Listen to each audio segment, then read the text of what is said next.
Hi, I'm Nicholas Felton, a designer on the Human Interface team. Today, I'll be talking about how to build great app experiences using charts. Charts are a great way to communicate complex information. We use them throughout Apple to enhance our products. Health uses charts to help us understand our bodies. Fitness inspires us to stay active with charts. And weather displays charts to help us plan our day.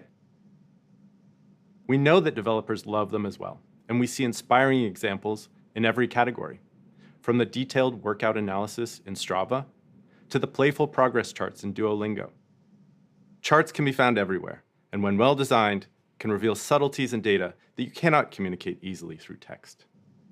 In addition to their utility, charts are also an opportunity to support the personality of your app and add visual interest to your UI. To demonstrate how an app can be enhanced with charts, let's look at one made for the owner of a food truck selling pancakes. The app currently has a tab for entering orders, and another for viewing recent transactions. This works fine for keeping track of sales, but this information could be much more useful. This year, we're introducing Swift Charts. With this framework, making charts for Apple devices has never been easier. In the following sections, I will share the principles we follow when designing experiences with charts at Apple. We will apply these concepts to create wireframes for a more informative version of the food truck app. In order to build a great experience with charts, we should consider three things: when to use charts, how to use them, and how they relate to each other in a chart design system. Let's begin by discussing when to use charts in an app. Here are some common cases where a chart can elevate the information being presented. When showing historical or predicted values, a chart can vividly demonstrate changes in data. By visualizing a portion of a whole, we can use charts to show the state of something that is completing, progressing towards a goal, or emptying. When comparing items or categories, we can easily evaluate their values with charts. To decide whether any of these approaches are appropriate for your app, consider what the experience needs first. How will a chart support the core goals of your app? When used correctly, charts provide focus. As an app creator, there are many things you could visualize, but only the most important information should become a chart. For someone using an app, charts are a strong signal.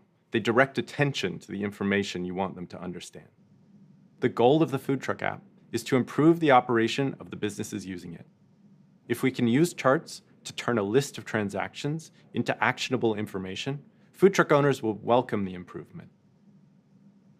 Here is some key information that we know will be useful to food truck owners: viewing recent sales, understanding what items are popular, and knowing the best location to visit each day. As you consider your app, remember that charts should direct attention and provide focus to the most important information in your experience. Now that we've established what we want to communicate, let's look at how to achieve this using charts. To illustrate recent sales, a chart showing change over time will be appropriate. One way of doing this is to use a bar chart showing sales totals for each of the last 30 days. We will add access labels soon, but first it needs a description to tell someone what the chart represents. A title like Sales in the Past 30 Days labels the elements of the chart, but doesn't communicate anything more. How can we summarize the information being shown? A chart should be accompanied by text that describes the chart contents. If read in isolation, it should be informative. Adding the total number of pancakes sold transforms the title into a self-contained description. Now someone can quickly gather key information from the text, while the chart provides supporting details. When a chart is not straightforward, using a complete sentence for the description can make it easier to understand. For example, sales in the past 30 days totaled 1,234 pancakes. Another way of framing the chart is to interpret the data. For example, sales for the past 30 days are up 12%, totaling 1,234 pancakes. This will help someone understand if the level of recent sales is high or low, or if it is increasing or decreasing. This technique can make a description more meaningful, particularly when the data is unfamiliar. Each of these approaches is a good way of describing a chart, but this overview is just one way of explaining our sales data. What else can we do to illuminate these transactions? Try to incorporate details from other perspectives. It's important to summarize your data, but when we find ways to elevate categories or highlight individual records, a chart becomes multidimensional. Here are some additional perspectives to consider. At a macro level, we look for ways to describe the entire data set, like a total or average value. At a medium scale, we look at subsets of data. These might be time-based, like comparing weekdays to weekends, or investigating changes related to the time of day. Other approaches might categorize sales by the style of pancake, or the city where they were sold. At the micro level, we focus on individual data point.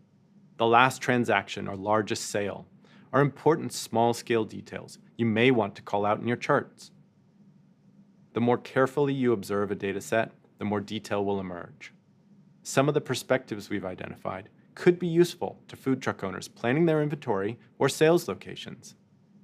It would be useful to augment the recent sales chart with some of these details. To do this, we can use a set of tappable rows under the chart. Each row provides a summary statistic, and when tapped, the chart is updated to match. We can show the daily average value, or the difference between weekday and weekend sales, or the best sales day. These overlays can be extremely useful, but this amount of information requires a large surface to work effectively. As the functionality of a chart increases, so will its size. Smaller charts tend to be static. Examples include watch complications, the repeating thumbnail charts in stocks, and the trend platters in health. Static charts rarely exist in isolation. They tend to provide a preview of a larger chart in another view. As they are generally small, static charts don't require grid lines, labels, or interactivity, since they create the expectation that additional detail is just a tap away. Interactive charts tend to be larger and include much more detail, like the charts in stocks and in health. An interactive chart will typically be the width of your view, but not full height. You should include axis lines and labels so that values can be estimated. Interactivity is recommended at this size for accessing precise values in the chart, and the ability to change the time range or time scope will aid exploration. The largest and most interactive charts allow for deep investigation of data and require the most vertical space. As charts become more powerful, it's important to introduce additional functionality gradually. You should progressively reveal chart complexity so that someone can choose the level of information that matches their interest. Use a small static chart higher in the navigation hierarchy to offer a path to expanded versions of the chart. When you create a link between two versions of the same chart, that progression should maintain continuity by preserving values, context, and state. Keep in mind that when someone expresses interest in a chart, they want to see more of what they have already seen. This means that a chart should retain its shape, and any numbers apparent in an earlier view should be preserved. You can add information, but showing something different can be frustrating or disorienting. While we're considering the functionality of different size charts, let's revisit our food truck app to determine where our planned charts will go. We currently have two tabs, one dedicated to placing orders, and a second that shows the sales history. These records are what we will be visualizing, so it makes sense to adapt this view to include our charts. Let's clear the tab by moving the sales to a separate view behind a View All Sales navigational element. We now have a prominent canvas for our chart. As a result, it's appropriate to use a static chart that lets someone scan the data and decide whether they want to see more. Here's the static chart showing recent sales. Tapping the platter leads to an expanded interactive chart. We now have a complete recent sales experience. This interactive chart will support detailed analysis with 30-day and 1-year views, touch states, and tappable summary statistics. As you're working on your app, remember that charts need descriptions to inform the contents and provide a key takeaway. The details in your data can add richness to your charts, and that you should progressively reveal chart complexity within your app. Now let's look at chart design systems. When your app includes more than one chart, you've created a chart design system. Here are some things to remember when planning multiple charts. Use familiar forms. Start with common chart styles to aid comprehension. If someone has already used a similar chart, they will be more likely to understand yours. Bar charts and line charts are forms that many people encounter and use daily, while a scatter plot is less common and may require extra guidance to ensure that it is interpreted correctly. If you want to do something unique, it should be introduced clearly, as demonstrated here in the onboarding flow for activity. After the activity rings are introduced, they are split apart to show the move, exercise, and stand components. Ideally, a new form is central to your app, not supplementary. The prominence you give a novel chart will encourage people to explore and understand it. When creating supporting charts, familiar forms are more important, as they will not be given as much prominence. Differences matter, and the variations between charts are a signal that something has changed. To demonstrate this, let's start with 2 copies of our recent sales chart. I'll slowly update the chart on the right to communicate different information, and we'll show how the design evolves to signal these distinctions. First, I'll change the time scope of the chart on the right.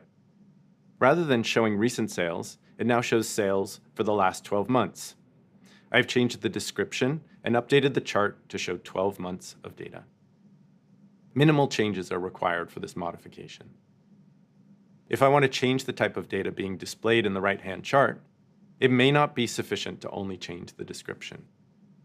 Noticing this change in text could be easily mixed, so an additional change is necessary. Giving each of these charts a distinct color helps. Now it is easier to notice that these charts are unique. Creating this difference makes it more likely that someone will now read the description.